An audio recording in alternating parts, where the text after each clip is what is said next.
person is going to get 150 or something, which still isn't a lot. Damn, going live, guys. Food prices are going up, but it's just crazy. It is, and would you believe they won't, here in Indiana, they won't give it to me because they say I earn too much, believe it or not. So, for a single person, I earn too much. So, that's what they say. I've tried twice now, and I've been turned down both times. So, anyway, we're live. So, welcome from the Crossroads of America, a 1-hour talk show. Normally shooting with disabilities, but as my title says, I'm going off topic tonight. But so we talk guns, politics, or anything else that crosses my mind. Answer questions from the audience, either in the chat or by email at rickslifeasIseeit@gmail.com or spottedrick@gmail.com. I got a Patreon page, PayPal, and all the other good stuff in the info section below. Take care of that. So let's see. First in the chat tonight was Jerry Parker, then Gun Loving Grandpa.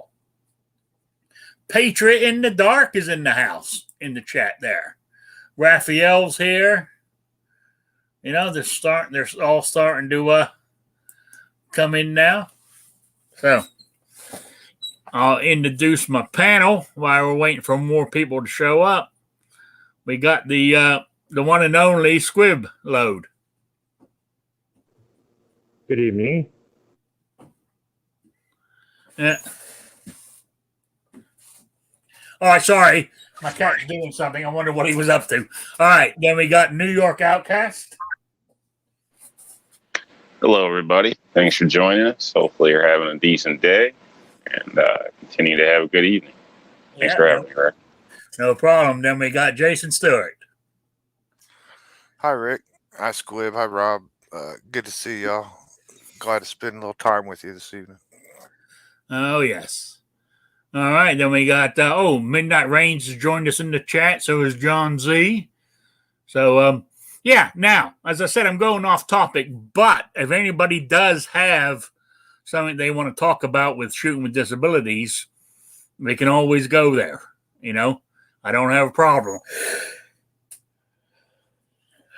Excuse me for yawning. I've had a hard day of sitting in the recliner. You know, I shouldn't laugh at you people at work. You know, but I personally feel that I was born to retire. I mean, it's a shame that I'm in pain.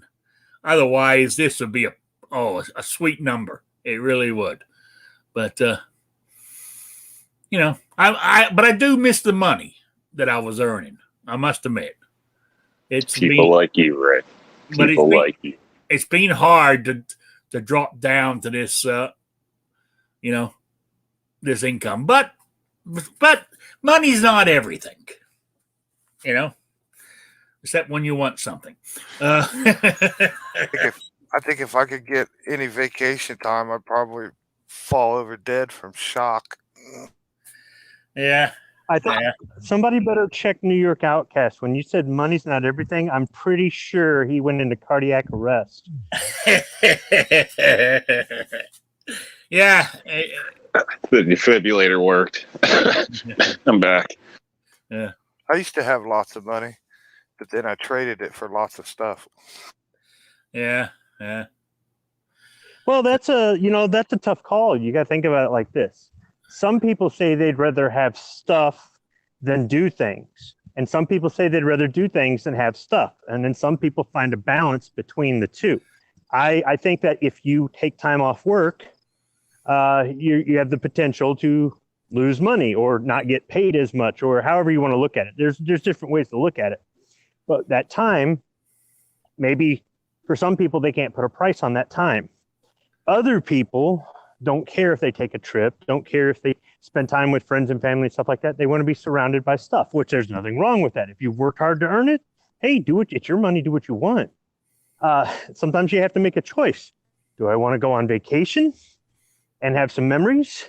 Or do I want to go buy this new fill in the blank, right? I've got enough money to do one or the other without putting myself out.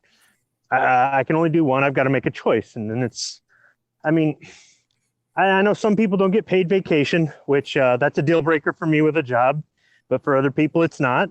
And I know that some people live on a fixed income, but as Rick pointed out earlier, I'll say that that's a choice and stuff like that. But it's interesting to hear some of the people that would rather have stuff than do things, and the people that would rather do things than have stuff. They both seem to complain about the people who'd rather do things complain that they don't have any nice new stuff. And the people who have stuff complain that they never get out and do anything.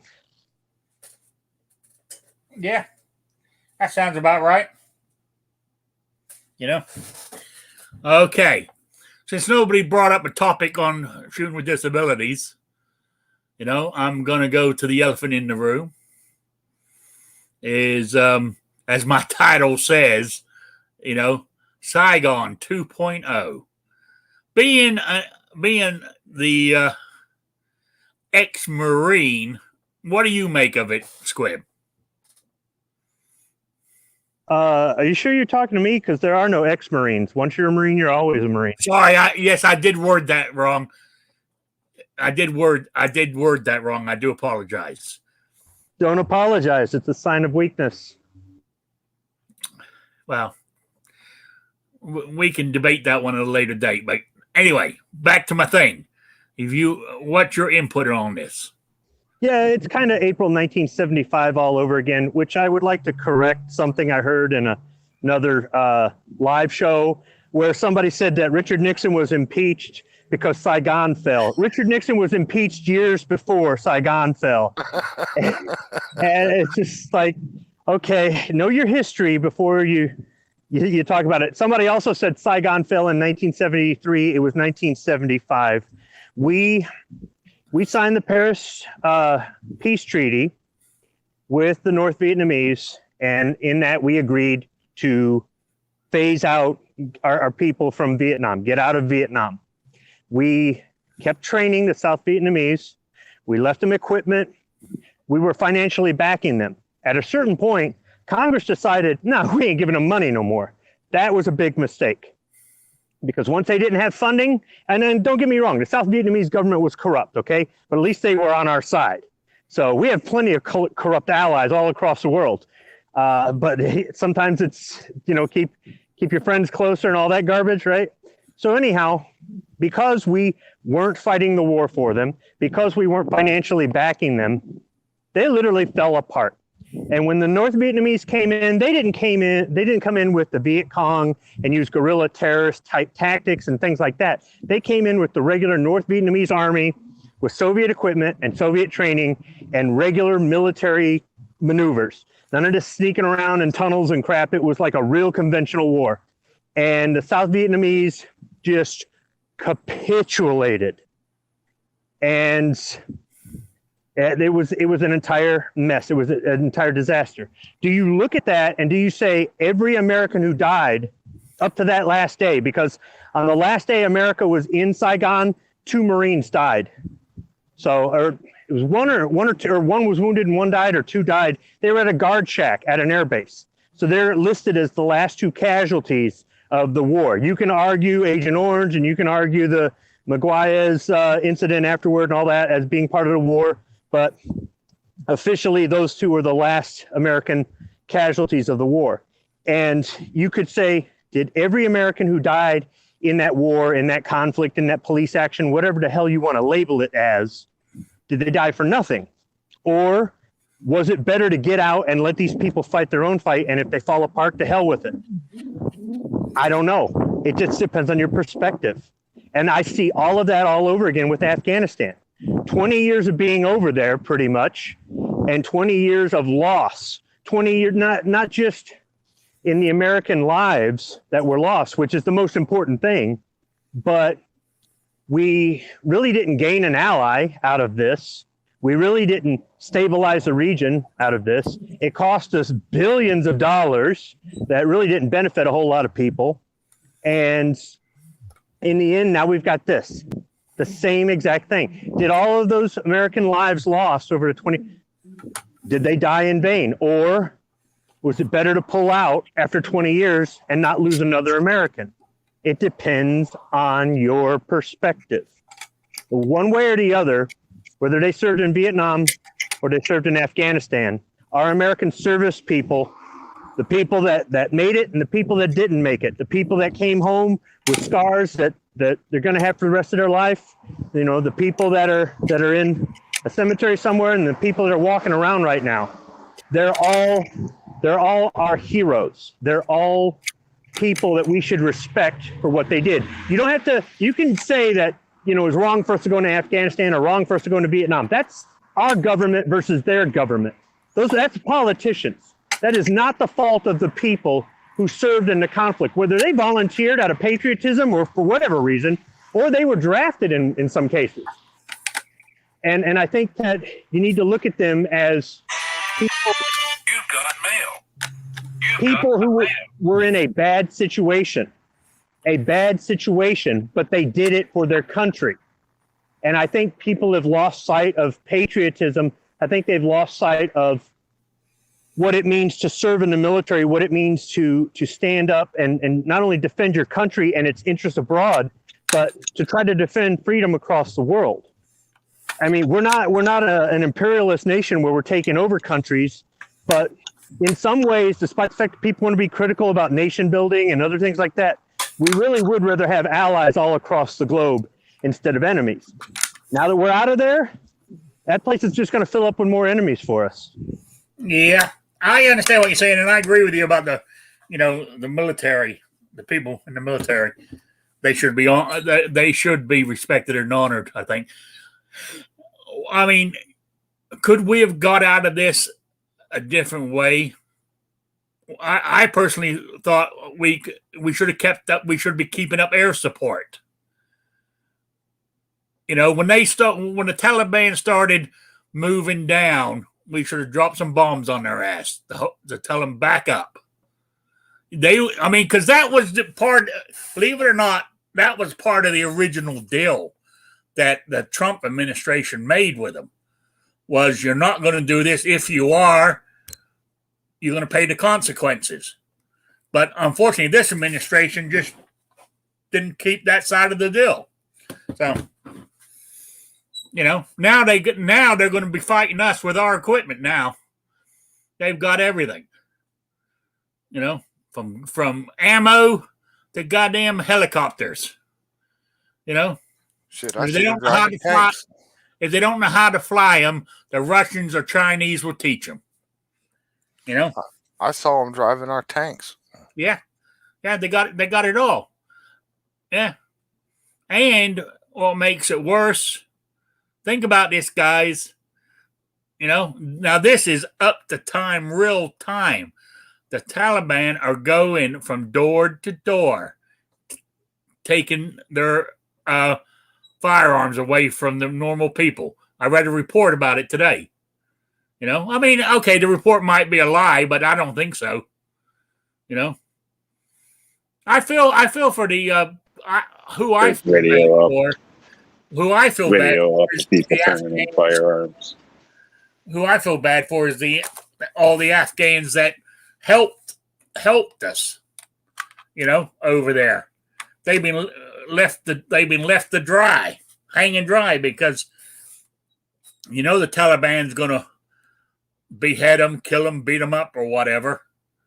And I read another article that the ones who helped America are shredding or destroying every piece of anything they've got that connects them with America. The Americans are saying, if you want to get out of here, show us that you helped us. They're damned if they do, damned if they don't. So anyway, New York Outcats, what's your view on this Saigon 2.0? Well, I don't know. I don't like it. I can tell you that. Honestly, I'm one of them in the initial where I don't think we should even bother. I mean, if you want to say it was 9/11, then we should have went after Saudi Arabia. But route we took was already pre-planned. So, and that's public basically. So, I think it was mainly politics and this and that. So, as Squib said, that doesn't take away any respect from anybody that was there. A lot of times, you don't see the big picture until you're already in it. So, and at that point, it's you do what you do. So, but so I don't know. I don't think it really would have ended well. I think pretty much either way in a sense. So, not the way things are done. That we're just going to come to a stop and then publicly announce we're backing out. And not holding up to any end of the deal, but even if they did and say, we did supply air support, kept people back. Once we pulled out and actually withdrew, I assume they're going to come right back in. That's pretty much what they do. So I don't think there was really a good time, and trying to, almost like a junkie, trying to help people that don't want to help themselves. I mean, it doesn't make much sense to an extent. So yes, there is, number of the population, like you're stating, that was helping us in a sense that does want to change, but not enough. Doesn't seem to be enough to make a difference there. And, if they're not going to fight for themselves, what are we supposed to do? So again, I really don't think we should have even really been there. I'm more of like the old school type where as soon as you cross international waters coming to screw with us, then you got a serious problem. But other than that, I'm not about chasing every boogeyman. That's just me. So no disrespect anywhere, but just my opinion. Well, Outcast, when you said, helping people that don't want to help themselves, that's the feeling I got when I was in Somalia. These people won't fight back against the warlords. They won't fight to get the food that is being kept from them by the warlords. They won't fight the biggest bully out there. They just capitulate and surrender and let them walk all over them and do what they want. We're here now.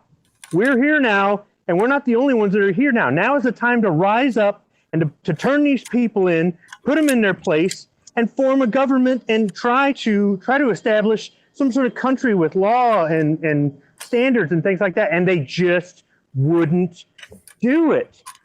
And it's not like information from the outside world was kept from everybody. I understand it. Back in the 90s, we didn't have the internet and crap like that. But nowadays, all of these guys, they have access to stuff. Maybe still not as much as you and I do, but they have enough. They know that there's freedom out there. They know that there are free countries, free societies out there. They have access to all this stuff. And once again, while we were there for 20 years, why didn't they do something? Why didn't they establish a strong government that wasn't going to just capitulate to corruption? And why didn't they, the people that were trained to be in the military take on all of the training that we were trying to give them to make them as tough as Americans, so that when the Taliban stood up, they just crushed them like the bugs that they are? What is wrong with these people in Vietnam, in Somalia, and in Afghanistan, where they're crazy enough, or maybe brave enough, I don't even really want to call it brave, but crazy enough to cling onto an airplane that they know they aren't going to survive on the fuselage, and they fall to their death and die like a bitch?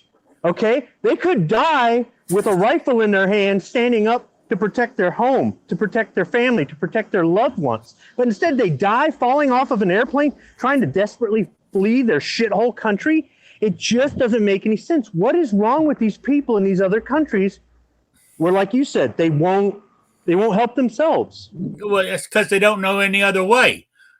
They've always been beaten down like that. So to them, to stand up and fight is totally foreign thing altogether. Well, shit, is that going to happen here in a few decades? Oh, absolutely. They've been fighting a lot over there, though, historically and stuff. So, I don't know. That's what I'm saying. It's been that way for yonks. They just don't want to fight for, freedom, I guess, or whatever you could state. So, yeah. I don't Anyway, know. let's hear Jason's take on it all. Well, I think it's a big mess over there, but it's been a big mess for years. I think this was set in motion years ago when we took our foot off the gas. It's not doing us any good to sit there and fight what you call a war when the enemy, instead of getting defeated, is just growing and getting stronger. So that this is a mess that was created long ago, and apparently we didn't have the will or the stomach to fight, which is sad. And after 20 years after 9/11, the Taliban is in control of Afghanistan. I wouldn't have predicted that 20 years ago. Like I said, we lost this fight when we didn't go in to fight kicking ass and politics and games and presidential decisions over the last 2 decades. This day was bound to happen, but it's a disaster the way it's unfolded. They Absolutely. could have got our equipment out. We could have got our people out. I mean, we could have, if we were so set and determined to get out, we could have, like I said, we could have ramped up airstrikes, more fighting, done something, because it's been kind of tame there for a year or so, hasn't it? It has been. So we had plenty of time to get out and do this and get out. Absolutely. But what are we going to do now? I mean, the Taliban could come right back here with another set of planes. Oh, absolutely. And because we didn't show anything, what we showed is they were right. We don't have the stomach to wait it out. Now, people are saying, like, well, they just got rid of us out of this country. They wouldn't be foolish to attack us for us to come back. Why wouldn't they? We just proved they could attack us tomorrow, and the news and the people's opinions and everything in there, done with war, don't want to go back. And they know that. So, like, one of our big weaknesses right now, instead of all of our news and everything saying what a disaster it is, it should be more of the story that the American people are mad that we didn't finish the fight. That's the message we should be spreading out there, that America's bitter that we didn't finish the fight and we don't like how this ended. Instead of saying it's a disaster and a catastrophe, we, as the government has screwed it up, so they should hear like the people side of it.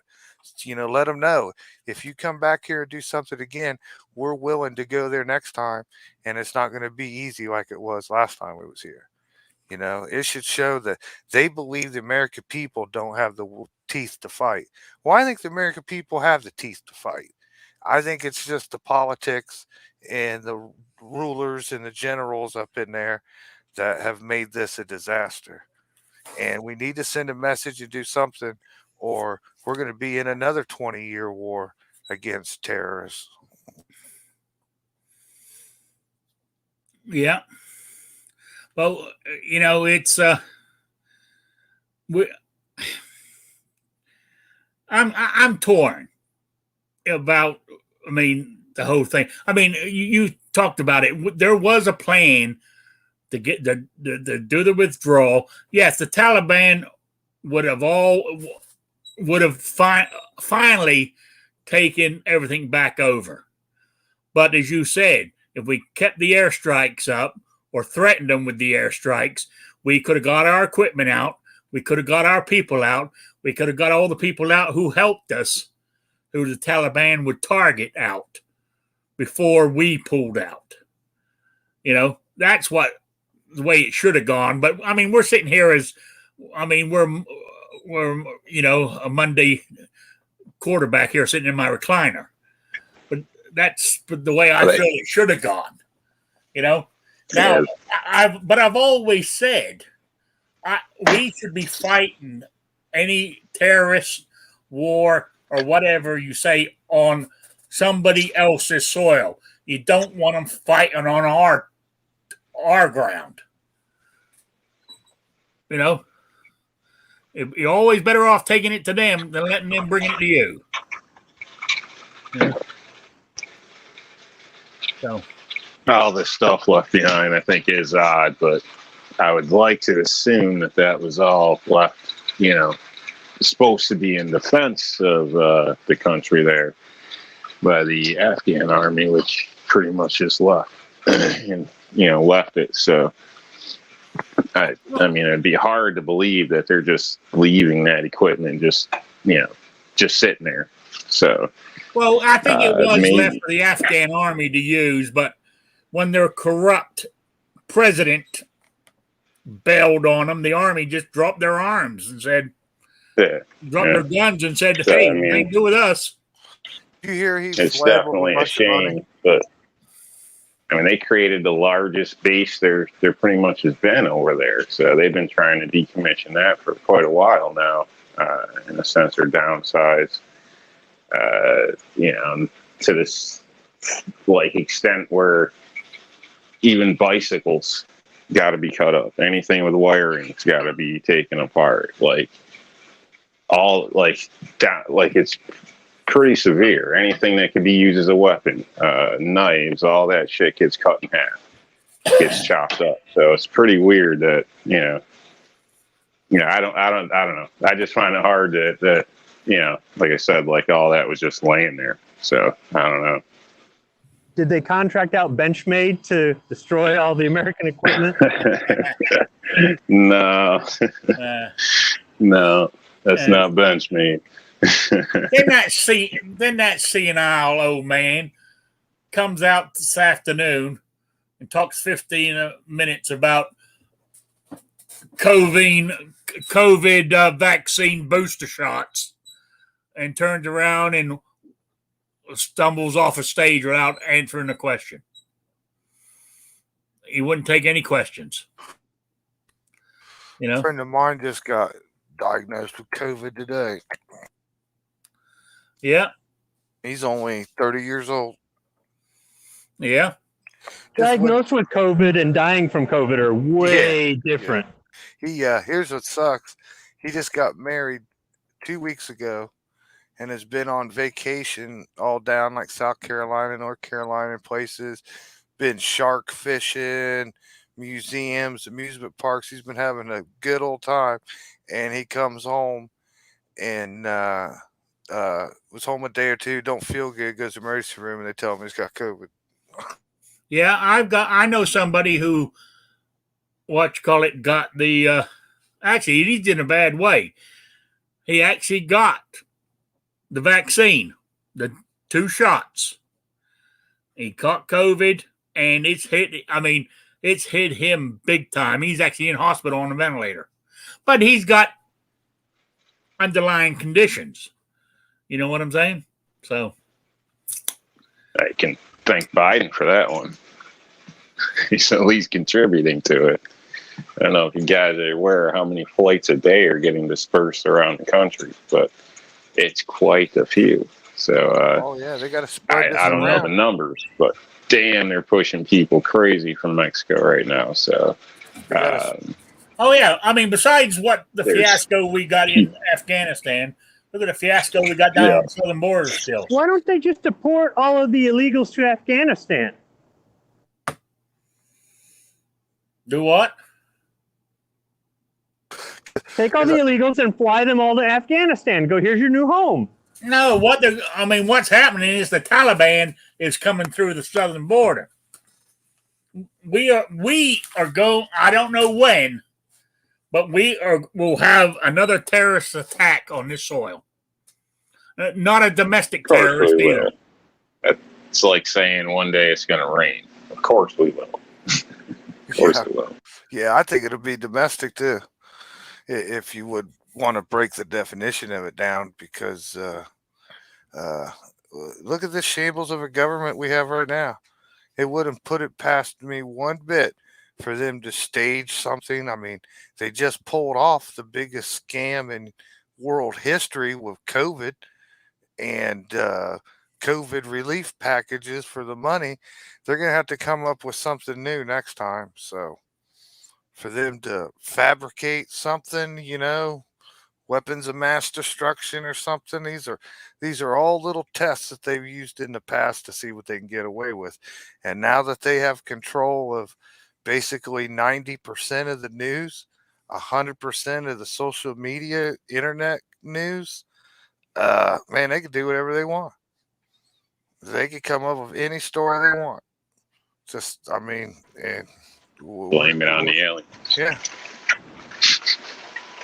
I mean, they're pushing it now. Like I said, they're spreading COVID out across the country with all the southern border crisis, just so they can say, "Oh, look, COVID's spiking back up. Put your masks on. Stay indoors. Do what we That's what tell they're you. trying to do. Get your COVID ID. Oh, sports is back. Oh, you can't go to the game unless you show your vaccination. If you have to end up showing your vaccination to go to a business or shop or spend money or do anything, that's the mark of the beast right there, man. Absolutely. Like, you guys Yeah, seen kinda. it? What is it? Paris and maybe Australia. There's a couple countries where they're just fighting back like crazy against this right now. It's not. I haven't seen much in the news. You got to search for it, like YouTube or whatever. Mind you, New DuckDuckGo. Zealand had one case of COVID, and they shut the government down. They shut the country down. Yeah. Yeah, we gotta start standing up around here, man. And instead of fighting, all we do is complain. But I swear, if you give them 1 inch, just 1 inch for this Delta or COVID Part 2 or something coming up, if you give them just 1 inch of control, it's the beginning of the end. There are ways to fight back against it without necessarily getting arrested, losing your job, that sort of thing. But you've got to be brave in order to do it. How many people are going to be brave enough to do it? And you go, well, what are you talking about? I'm talking about not complying when you don't have to comply. For example, I didn't go to the grocery store wearing a mask.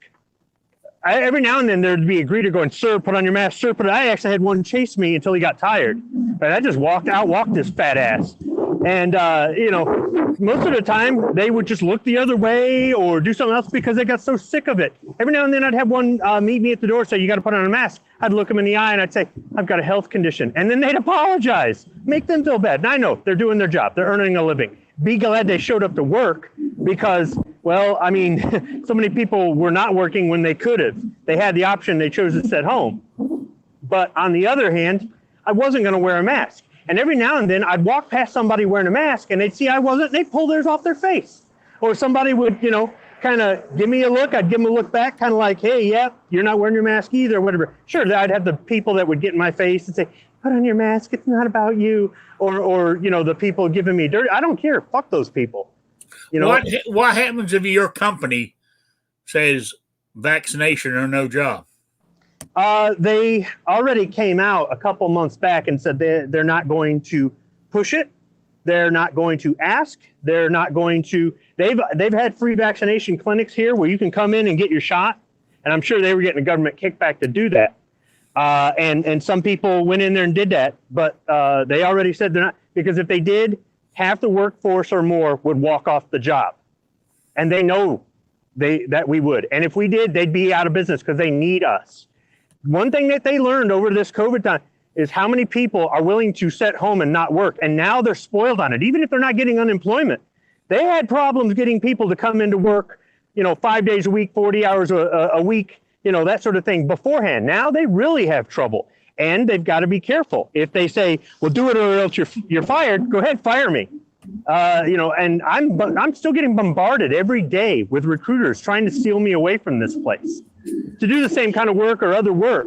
There's Yeah, so many but the government is putting pressure. The government knows they cannot come out and mandate the country to have COVID, but they can force.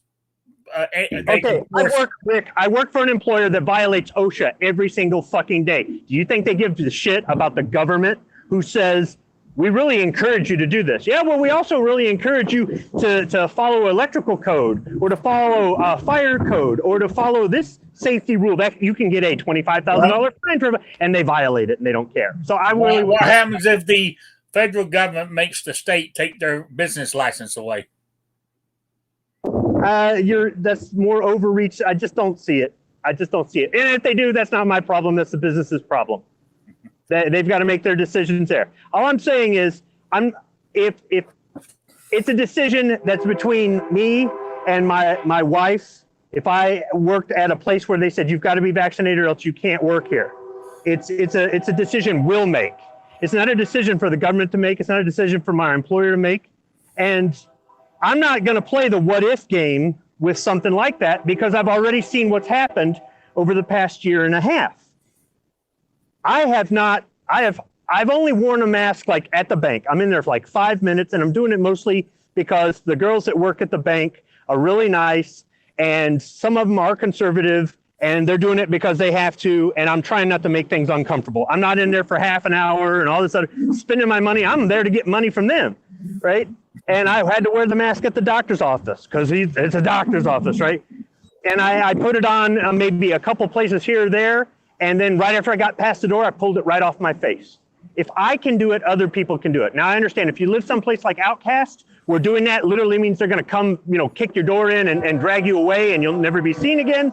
That's a choice you've got to make. I'm not telling you have to do this. I'm saying you can do this in a lot of places. It's a choice. If we stand up against these people, the one grocery store that chewed me out because I came in there without a mask, I stopped going to them.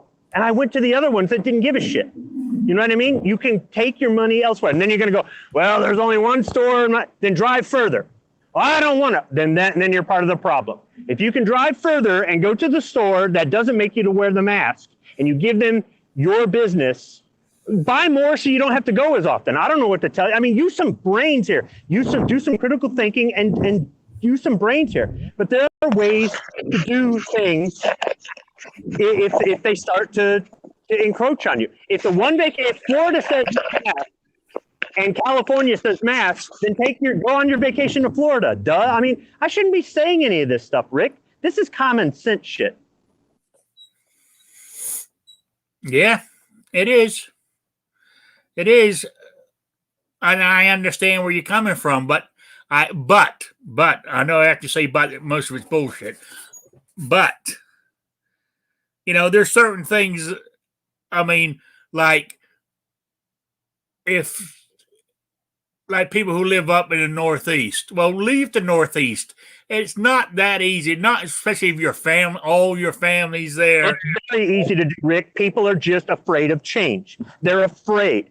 Fuck your family, honestly. I don't understand the people that go, well, my daughter told me to get the shot, and I didn't want to get it, but she begged me to do it, so I did it. Where the hell did your balls go, dude? Or, well, they said you can't come over and see the grandkids unless you got a shot. Well, then I guess I'll just mail them something or send you a gift card. You can go get them something. And you know what? Yeah, right. That's me. Somebody else goes, well, that's not me. Okay, then that's not you. But if something happens because of the shot and you can't sue them, or something happens later on down the road, they go, well, now you got a shot and we know who you are, so now you got to get the booster and you got to this and then you're bitching about it. I'm going to go, I told you. That's all. I'm not telling somebody you shouldn't get the shot. If you feel the need to get the shot, get the fucking shot. If you believe in the mask bullshit, wear your stupid mask. If you've got a job that is that good and you're in that sort of situation where you need the money, I totally get it. Wear your stupid ass mask at work, answer your stupid questionnaire that is pointless. And if they force you to get a shot and you don't consult a lawyer or find out if they have any right to do that or whatnot, and you just go, screw it, I'll just that's on you. That's your choice. I am not saying you can't do that. But I'm not in that position, and I'm going to do everything I can to stay out of that position, and it's really not that hard to do. Everybody who says it's hard to move, bullshit. You're just afraid. You are fucking afraid. That is the only reason. I'm not saying that sometimes it isn't a good idea to wait a little bit, like let the kids finish school, or you finish your college or your trade school, or you get some debt paid down, or do whatever. That makes sense. Once I get to this goal, then I'm moving. I get that. But the people go, I've lived here my whole life, and I don't know where. Yeah. I've moved around my whole life. Rick, you've moved around your whole life. Oh, yeah. It's not that hard to do. No, it's not. But what you're saying but what I was getting at was, like, say your parents are in an old people's home, right? I know there's not many old people left alive in homes now because of this. But if they're there, are you just going to up and say, fuck them and leave? Nope, you move them to where you're at. Well, you move them to where you're at. There's old folks' homes in all 50 states. True. But then, I don't want to leave. All my friends are here. Well, okay, you got a choice. You're here, and I'm 1,800 miles away, and there ain't nothing I can do if something's wrong. You better find somebody else to sign the power of attorney over to, or something else like that. Or You come stay in the old folks home or the retirement community or whatever it is down here. We've actually already had this conversation with family members, and they agreed, we're going to follow you. It's what you got to do. You know, when I was a kid, I didn't like moving around. I didn't like being the new kid at school all the time and getting in all those fights and losing friends. Tell me about it. Oh, yeah. But I never went to my parents and said, if you guys move, I'm just staying here. You know what? I had no choice. I had to go where my parents moved us to. And I learned to deal with it. I learned to make new friends. I learned to get to know new places. And I think it actually built character. I think it was actually good for me. I understand not for everybody. Now, you know, I set these benchmarks about things that I've done, not because I think you should do it, but because I'm holding you to that standard. What you do is what you do, but that's how I judge you. I hold you to that standard. If I can do it, you can do it. So my thing is, in the same sense that I had no choice when I was a kid, if my parents expect me or my extended family expect me to be their caretaker at this point in their life, and I have plans because my life is far from over, or I'm getting the hell out of some place that's gone commie and I'm going to freedom, then they're going to have to come with me, or I'm going without them. It's, you know, I mean, it's simple as that. It's the same thing. The roles are kind of reversed now. And you can say it's unfortunate, but hey, they already had their turn. You heartless bastard. So somebody's going to, hey, I've already told my kids, look, when I can't remember my name, just dump me at the VA hospital. They'll kill me off and nobody will care, especially me. Oh yeah. I know what you're saying. I mean, I mean, my kids, I mean, they're young adult. They're in their 30s now. You know, one's almost 40. I mean, they don't come and see me. You know, so, you know, the way I look at it, wherever if they want to see me, they'll come here. They don't live that far away. You know what I'm saying? So I understand where you're coming from. As you said, I've moved all over. So I'm not saying that there are things that I wouldn't do in order to feed my family. There are things I would do in order to feed my family, but that's my decision at that time based on my circumstance and the set of information I have. And there's no one set answer. Oh, I would definitely do this and do that and do. I can tell you what I've done, what I know I'm capable of doing, and since I'm capable of doing it, I'm going to say everybody else is. And if you say, well, I'm not, well, I don't know. I don't know what to tell you. I got nothing for you. But that question really isn't. Everybody might not be as capable as you, though, Squid. Well, that ain't my fucking problem. That ain't my problem. That's in your mind, because I guarantee you there are people that are better than me, more successful than me, have accomplished more in their life than me, healthier than me. Everything, there's always, no matter how good you think you are, there's always somebody better. Okay? And they could be looking at me going, hey, if I did this, then you can do this too. Now I have to make a decision. Do I want to go, you're right, I can do this, and then do it? You know, if it's that important to me? Or am I just going to sit there and bitch and complain and do nothing? Most people just want to sit around and bitch and complain and do nothing. And that's why I'm critical of them. That's why I belittle them. That's why I say things that, oh, you're so mean and you're so harsh. No, you're just a pussy. You're right. Anyway, real quick, he's been sitting here patiently. Will and Well Arms joined us. How you doing?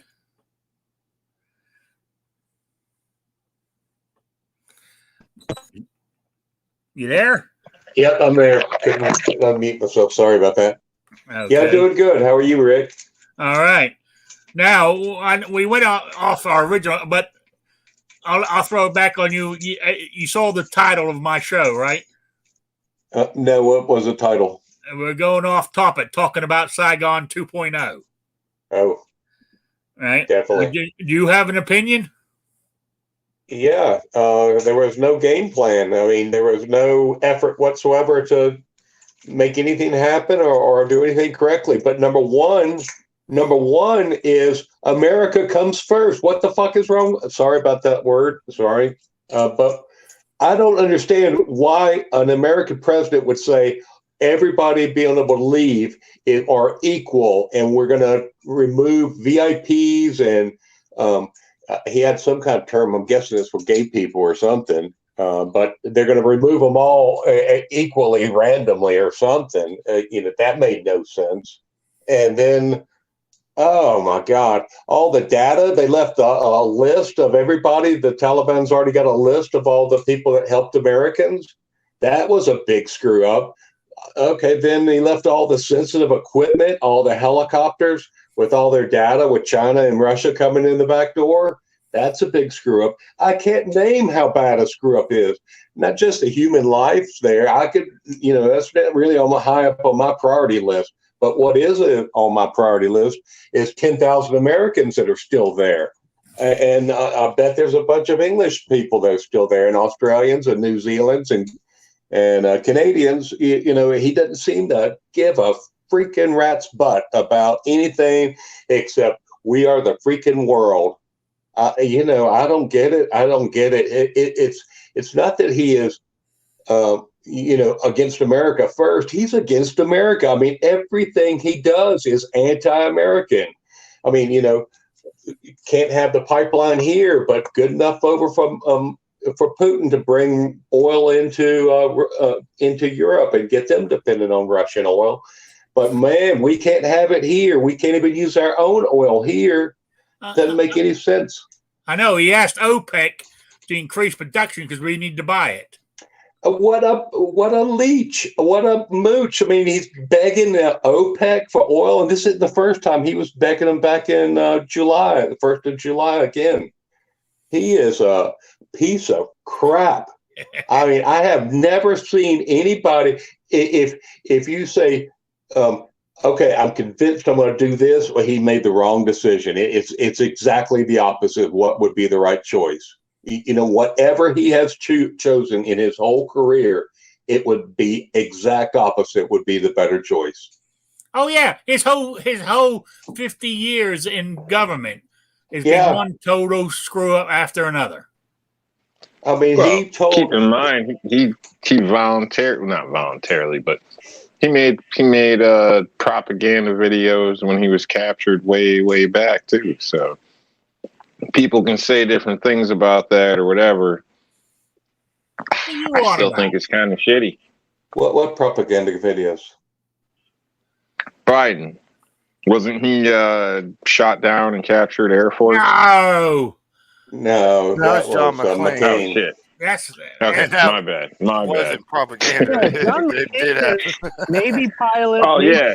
No, it did. They forced it upon whatever, but still, I got it mixed up. No, hold on. I think you're confused with Kerry or somebody that claimed he was in combat missions or something and never was. Maybe. Yeah, because McCain. I mean, Trump might have not liked him, but Trump was kind of wrong on this one. He was captured. He was given a chance to leave because his father was an admiral, and he did not leave. So, I mean, McCain is.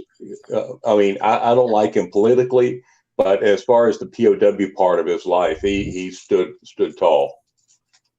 Yeah, he did. You're right about that. But boy, did he change afterward. Where the hell did his patriotism go after he got back? It's real interesting to see what politics and whatnot do to these people. And Kerry, I think what happened with Kerry was that he actually committed some atrocities over there. And then he kind of we realized that when he's admitting about some of these things, that doesn't make him very popular over here talking about people's ears and shit. Yeah. Oh, Rob, Patriot in the Dark says, damn, Rob, all those white guys they all look alike. My bad. No, it's more like all Democrat politicians lie about their military service. Yeah, but no, I mean, back to Biden. I mean, he's the one with that stupid crime thing back in the 90s. Well, he actually voted in the room when they went around the room to kill bin Laden. He was the only one that said don't do it, even after they had a DNA test. Oh yeah, he's totally do that. I mean, he was into. I mean, also he was totally into. He was racist through and through in his early career. you know, and he had no problems with the Crime Act or whatever it was called back then, where you had no problem stopping all the black people and searching them and all that kind of shit. Yeah, that was one of his laws. He said the N word 17 times in one speech. I mean, yeah. So, I mean, as I said, it's 50 years, but then again, 50 years in politics. I mean, that isn't what our forefathers imagined that it would turn into. You know, we've gone through this discussion so many. We've gone through this so many times, but I'm not going to go over it anymore. Number 2. I see your sandwich. It should be a salad, by the way. That's unhealthy. Pulled pork. Oh, man. Nice large one. Yeah, I like the checkered paper. Yeah. Yeah, it's like me. Yeah. Mixed. Half and half. You notice the guy is always eating. He's always telling everybody, don't eat. I think it's only because he wants to make sure there's enough food for him. He always eats on my show. Doesn't matter if it's the evening one or the daytime one. He's always eating something. It's the timing, man. I don't know what to tell you. Plus, I burn this off. I mean, look at that. Oh, gosh. Yeah. Love you, baby. Yeah, well, I plan on having... Rick, all you need to do is you need to haul shingles up a 40-foot ladder onto a roof every day, and you can eat whatever you want. Absolutely, but unfortunately, my back can't Pretty take much. it. You know?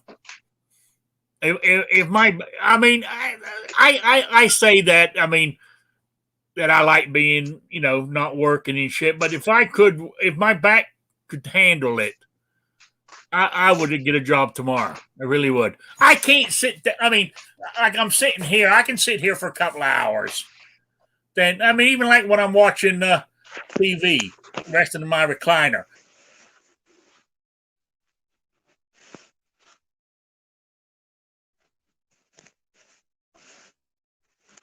I got new hips. Yeah, The hips weren't my problem. Could be a bill collector. It's my back. Could be a bill collector, Rick. Call people from home with a headset. That way you don't have to sit too long. You don't have to be in one spot too long, whatever. Yeah. Well, and I'm people afraid where the hell I they're fall moving. into that category that Squib despises. I mean, that is one thing I It's will a job. not. It's I would not be a bill collector. I've had bill collectors call me. They are just so your goddamn pride leeches. in the way. They're just cockroaches. I got no problem with a bill collector working from home calling people who are delinquent on their bills saying, hey, deadbeat, pay your fucking bill like the rest of us. I said telemarketers. There's a big difference. Telemarketers are trying to scam you out of something, trying to sell you something you don't need, something you didn't ask for. They're interrupting you in dinner time, at work, while you're driving, while you're on a conversation with somebody you actually care about. If a bill collector's got to call you, unless it's a paperwork error and you paid your bill and you've got to fight to straighten it out because they're idiots, it's because you are irresponsible. So I don't care if they harass you. I don't care. You got what you asked for there. Pay your damn bills. Well, there could be circumstances beyond your control. Like you decided to get takeout food instead of cook from home. You decided to buy that pack of cigarettes instead of keep the money in the bank. You decided to drink and buy lottery tickets and go out on a date and rent a movie off of Netflix or whatever, right? You lost your job. Then go get another. Can't make excuses for everybody, Rick. Yep. And that's why people should put money away in case you lose a job. That's why you should have some extra food and shit around, because there's real life emergencies besides a storm or anything else. You could break your leg. You could lose your job. Yeah. Think ahead. You could come skip a vacation and put money away, but everybody wants the shiny shit now. So if you want the shiny shit now and you suffer, too fucking bad. Suffer. If you're that far in debt, I mean, you're really that far in debt for whatever reason, and the economy is so bad that there are literally no jobs out there, that you can't work out something with your debt collectors or what have you, because you have options. There is a government protected option you have, and that's bankruptcy. Now, I don't recommend bankruptcy, but it is available. It's not cheap, okay? I suppose always have enough money in your savings account to pay a bankruptcy lawyer, but that is an option if you're that knee deep in debt and you need a fresh start. I don't recommend doing it over and over and over again. If you ever have to do it in life, you should walk away feeling a little bit ashamed, I think, and maybe say, I'll never let that happen again. You know, have a Scarlett O'Hara moment. But there are options, Rick, but sitting around going, screw it, I don't understand. There's a guy I work with. He was talking with one of the coworkers there saying, if he misses one day of work, he literally cannot pay all of his bills for the month. He's got to skip a bill that month. But yet they've offered him overtime and he's been there going, I'm tired. I don't want to work. I don't understand that. How can you turn down overtime when missing one day of work, if you were sick, got in a car accident, whatever, would actually keep? And then here's the thing. What the hell are you doing in your life that you can't make all of your bills every month? Well, the guy vapes and he goes and goes out to the drive-thru every night for dinner to go, Taco Bell okay, quit doing that. Quit using the vending machine. Quit vaping. Quit doing some of this other stupid shit that you do with your money and pay your bills first. You go have fun with your money afterwards. But I deserve it. I deserve it. Deserve it doesn't have, no, see, you're confusing what I said before. No, I'm totally with you, man. I'm just playing devil's advocate. I'm totally with you. Deserve it is after you've handled your responsibilities. If you make $4,000 a month take home and your bills are $3,000 and you got $1,000 left over and you want to go blow $1,000 on gambling, that's your money. Do what the hell you want. If you want to put it all in the bank and wait for the apocalypse when the bank closes and you can't get it out, do that. It's your money. Do what you want. But I don't get the mentality of these people that pay your fucking bills. Did your mom not raise you right? I hear you. I really do. I got to imagine the look on my wife's face if I look over and I go, honey, I can't pay this bill this month. She'd probably be looking at me like, you ain't no real man. Yeah, I can see where you're coming from. I really can. I'm going to be honest with you. 20 odd years ago, when I was drinking, I got myself into debt because I was spending it on booze and not paying my bills. Once I got sober, the bills didn't go away. I still had to pay them, but I was trying to pay them, and I did have a couple of debt collectors call me. Right? Okay, I'll make you a deal. How much can you afford? X amount per month. Not good enough. We want this amount or not. Well, I said, fucking take me to court then. So, they took me to court and I didn't pay what they wanted, but I didn't pay what I needed either. But, that's each one, So it happens, So. No, I can attest to, working my ass off, driving truck, then you lose your vision after a couple brain surgeries and you're sitting there with your ass flapping in the wind. We had a small amount of money saved, not anything, enough to be like, oh, we're completely out of work and I'm not ever going to return to work. Now, granted, I had disability insurance, but that doesn't, kick in overnight. So in the meantime, we had, credit cards to fall back on, which, it's nice to have that safety blanket. And I had a plan for getting those all paid off, which the plan did not consist of my now ex leaving me with 3 kids, taking and maxing out all the cards and the money that we did have saved, her completely blowing and, just completely screwing me over. And when I reached out to the credit card companies, And when I reached out to the credit card companies, I said, is there some sort of debt relief program that I can get into? Now, I was current on all my bills, and I was told no, because I was current on all my bills. I said, so you're telling me that because I'm staying current, I'm not jerking you guys around or anything else, that I can't get into a debt relief program? What's your financial hardship? I was like, the fact that I went fucking blind. They're like, well, since you're current on all your bills, yeah, they won't even consider it.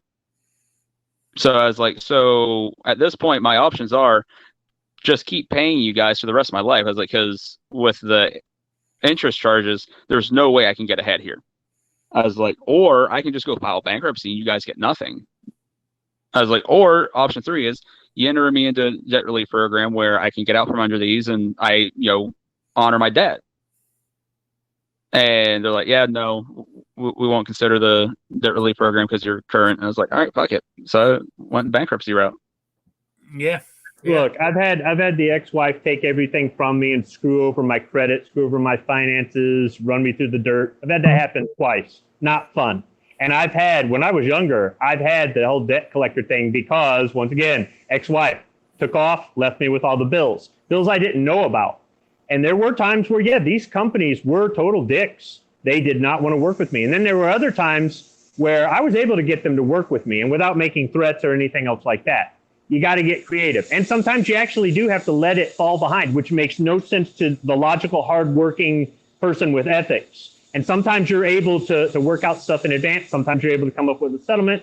Sometimes you're able to do a lot of other things. I'm not saying it's black and white and cut and dry, and everybody's situation is different. But once again, when I go back to the whole setting myself as a benchmark, I've been through this a few times. And I said, I'm not doing that ever again in my life. And something bad could happen. I mean, last year with the whole cocoa thing, that really screwed us. And in 2008, when everybody's losing their jobs and their houses, we were screwed as well. We got through both of those. And I got through stuff before then and got through. And every time you get through something, you get a little bit better. You get a little bit smarter. You get a little wiser.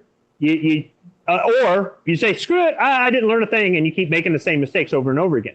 Now, it's not right. It's not fair that you lose your eyesight or have some other disability thrust on you that you didn't ask for. You didn't do it to yourself.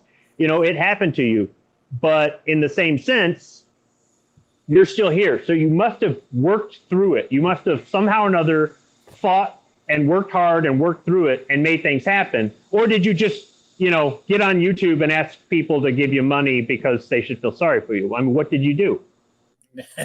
Yeah. For anybody who's in this situation,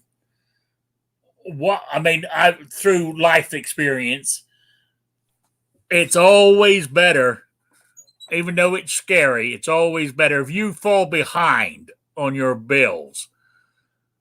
Talk to the company who you owe the money to before they turn it over to a debt collector, because the company will normally work with you. A debt collector are assholes. Just from my experience. Yeah, I had a similar situation when I got injured. Went to got an apartment, got out of rehab.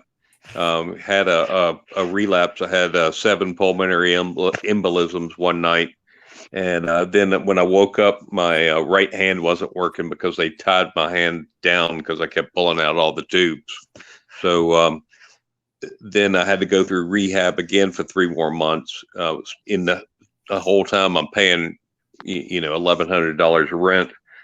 They tell me I need to get on Social Security. So by the time I get out of that, the Social Security started coming. Then they tell me because I'm getting Social Security, I can't work, but half the amount I can't go over full time. So they're keeping me back to 15 hours. Well, between,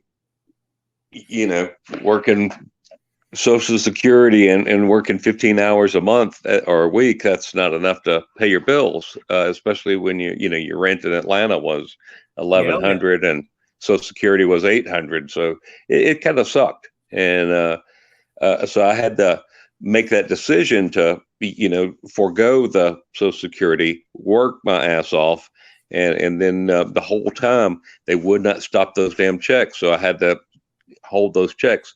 They sent those checks for 3 years with me begging them to stop sending them. Then, like that, on a dime, they wanted all that money back. So I had it all in an account, and I was able to write them a check. But it was a bitch, barely scraping it by, and having that, $30,000 sitting there, or whatever, 25,000. Every time I needed money, I was always thinking, "Oh God, I can borrow from Jack," but no, you can't. Yep. Anyway, getting to deal with the government, they keep you down. They really do. And, as a person from disability background, they suck. I mean, I wouldn't tell you to get involved with the government. Just work your ass off. There's desk jobs out there, if you got the ability and, hopefully the gumption to do it. So that's my story on it. Yeah, like even one of the hospital bills I had after my initial brain surgeries, I got a hospital bill in or something. I paid it, got it taken care of.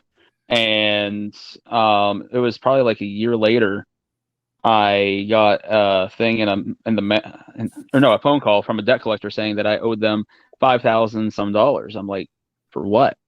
They're like, something from blah blah blah. And I'm like, so I call the hospital. I'm like, what's this for? I was like, all the bills I got, I paid.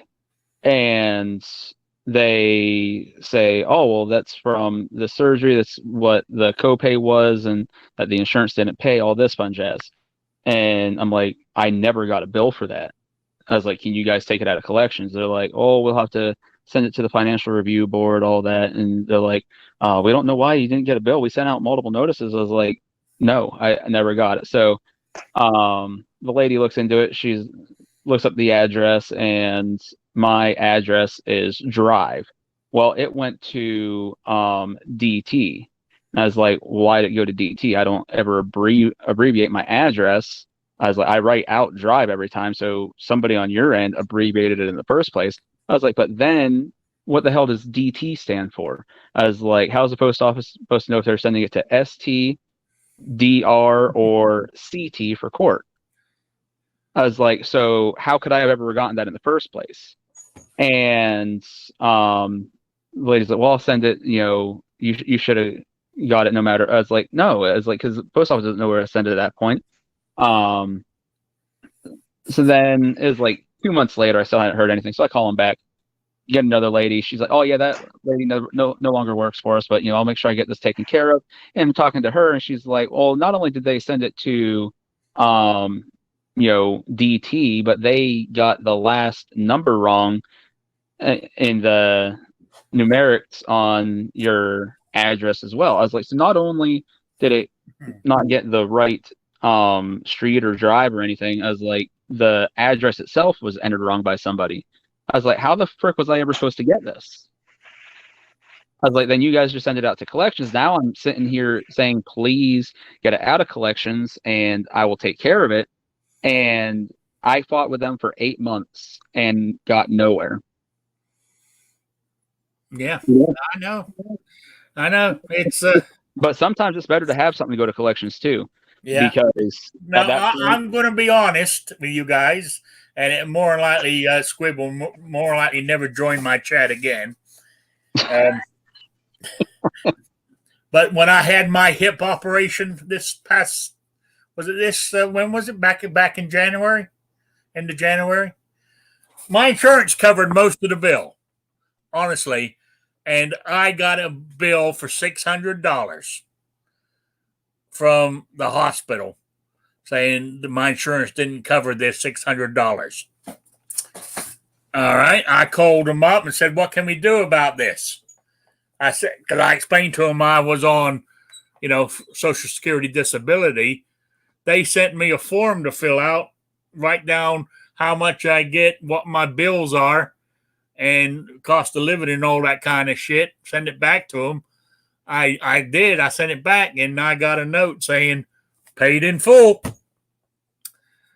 They have some hospitals have some fund to cover situations like that. Yeah, And the thing is, they're sending that out after they've just got tens of thousands from your insurance. So they'll still send that out Yeah, I to the know. collections No, on yeah, people. I know. I mean, they actually got $64,000 out of what you call it, Social Security for my hip replacement. Yep. You know, And the funny thing is, these hospitals, I had my local hospital the one time I went in for an ER visit or some crap, and I never got a bill. And so I get a thing from collection saying you owe us $200 some. I'm like, what the frick? So I call the hospital again, and the guy I'm talking to is like, yeah, we literally just changed our entire system because we've been having a lot of calls where people are saying they never got a bill, but our system says that it was sent out, and we've been sending a lot of stuff to collections, yada yada yada. I was like, so this is a known problem that you guys have, and you're just sending stuff to collections knowing people are not getting those statements. Yeah. Yeah. Oh, Patriot in the Dark says, Rick, you found out that $600 was for extra sponge baths. Insurance doesn't even cover that. I know that was from that nurse that was hitting on me. That you failed to follow up on. Which I failed to follow up on because I'm so stupid, But anyway, guys, it's 8:11. And I'm getting hungry. I'm having hamburgers on the grill tonight. So with some lettuce, tomato, and onion on my hamburger. So there's my salad covered. The only bad thing about this whole deal is the bread, So there we go. So what do you say to that? That works for me. I'm stuffed. Well, I figured you were with that sandwich. Now I want you to go up down that ladder tomorrow with that heavy weight on your shoulder, So, all right, let me go around the room here and do the plugs and shout outs because I'm going to wind this down. It's, I just am. That's just the way it is. My quiz. My quiz for next Saturday. And I think I got one entry and it's only half right. So my question was, it's going back to the old Die Hard movies, Die Hard with a Vengeance. I wanted to know what was his everyday carry that he carried in his shoulder holster most of the time. And what was strange about that? The answer is in the question. I'm going to make it easy for you since nobody's entered, right? Think about it. When that movie was made, right? He was supposedly, and it was based in New York, and he was a New York policeman. That's all the clues I'm going to give you. You can't figure it out from then. And then I got nothing. So, all right. So email me at rickslifeasiseeit@gmail.com or spottedrick@gmail.com. Get it into me by not this Saturday, next Saturday, you'll be in for the swag pack. And that's the one where, was it Gun Loving Grandpa? I'm not sure. Somebody I got it written down somewhere, who also putting up a still target to go along with it. So there you go. So what firearm did he carry as his main firearm in his shoulder holster, and what was strange about it? Okay, that's the question. All right, Squib, you got any shout outs or plugs? Yeah, I'd like to shout out Caffeine, as I've had a little bit extra tonight. I don't always talk about things that have happened in my life. Sometimes I do, sometimes I don't. And I don't mind when other people do, because when they tell stories about their past, I get to understand them a little bit better. because until you know, you don't know, right? Yeah. But if anybody else, if anybody out there thinks that there's just things about me as far as why I don't like to give people a pass, why I don't have this pity, why I'm so well, somebody called me once harsh. I'll just use that. I'm so harsh and stuff like that. It's because I've had a lot of bad shit happen to me in my life. Now, just because I don't have an arrest record doesn't mean that I haven't had bad things happen to me in my life. And I'm not going to say that somebody else did it to me every time. There were times where I screwed up, more than once. But for the most part, I always managed to make it through. And if I can do it, you can do it, whether it be getting through a stressful time, or whether it be learning a new skill, whether it be moving to a place you've never lived before, whether it be managing your finances, whether it be dealing with a relationship, raising children, whatever it is. If I can do it, you can do it. And that's something that I've seen a lot of talking to people with disabilities on this show. I don't hear the pity party for the whole, oh, I can't walk, or I can't see, or I can't hear, or I'm missing this or that. Feel bad for me. I don't hear that from the disabled community, if that's what I'm supposed to call it. I don't know. I'm politically correct. It's not me. So I got to say that I have respect for people who have endured a hardship and have found a way to resolve it using their resources. Even if their resources are their friends, their family, their church, or whatever it is, using their resources. And don't forget that if you go through a hardship and somebody else is going through a hardship and they need some help, there's nothing wrong with helping out your friends and family. But when they become dependent on you, all you've done is enable them and they haven't learned a damn thing. Sometimes the help is simply just reassuring them that they will get to the light at the end of that tunnel. They will figure out how to deal with the changes in their life. They will adapt and move on. They don't see it now, and it's hard to deal with. They're under stress, but they will. It's not always about writing a check or sending somebody some money through PayPal or some crap like that. So, and if you're critical of somebody, I think as long as you can back up what you say, there's nothing wrong with that. There's nothing wrong with that, because that might put somebody in a position that they've never been in before, where they've got to look in the mirror and go, yeah, why am I not handling this like a man? Why am I sitting here whining and complaining? Why aren't I getting up and doing something about it? So that's just part of why I sound like I do sometimes when I hear this crap, Rick. Oh yeah, I understand that. So all right. Sorry, I lost my place there. Okay, New York Outcast, you got anything? Sure. I just want to say I won't be all long-winded. If you didn't like something, it's because I'm an asshole. It is what it is. Eat a salad. Buy a display kit. Have a great night. Oh, I didn't mention that, did I? The display kit behind me. See, I got it back hanging, floating on the wall. My AR-15 there. rnldisplays.com. You go to that site. It's American made. He does some for some other weapons.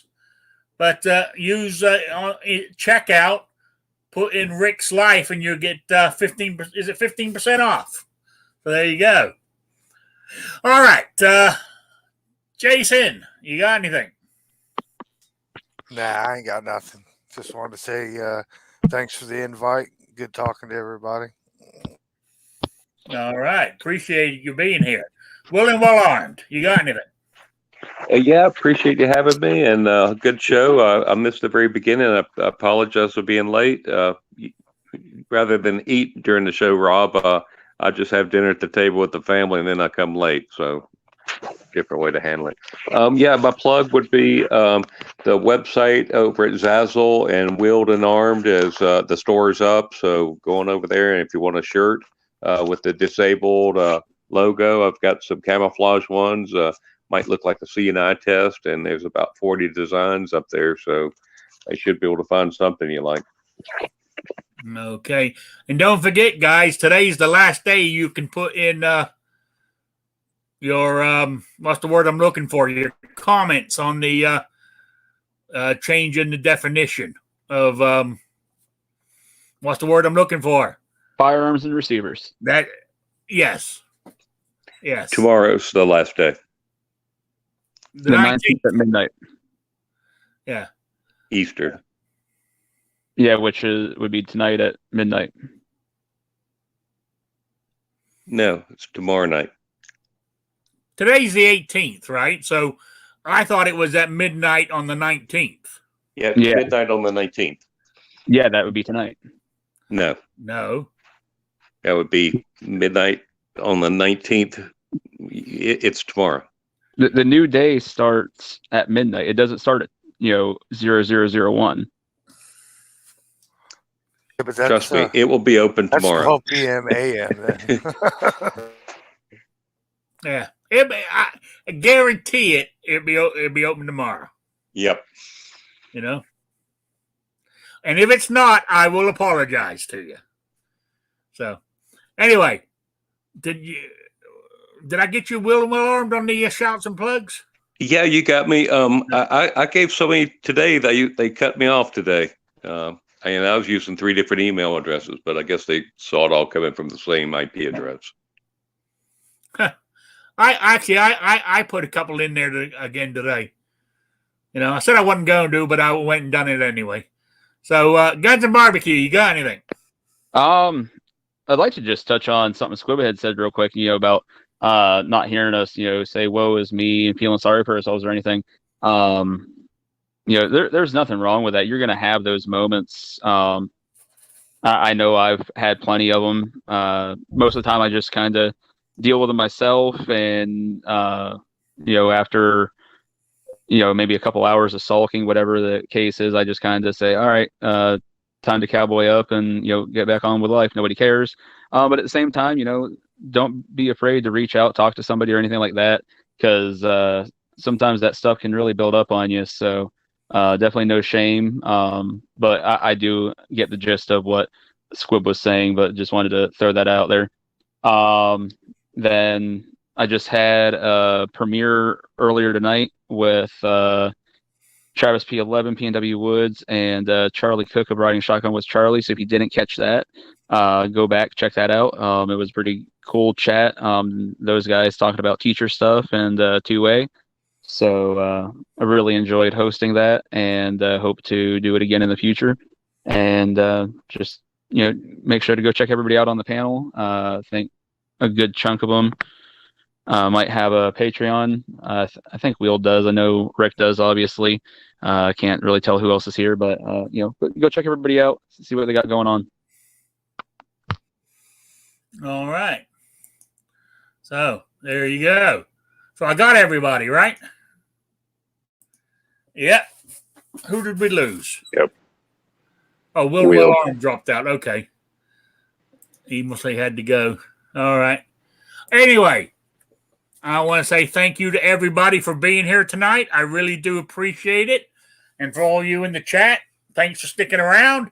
I'll be back on Saturday at 3 p.m. Eastern Time, the only time zone that matters. Okay, I'm going to let you all go. So I will see you tomorrow. So good night, Sabrina.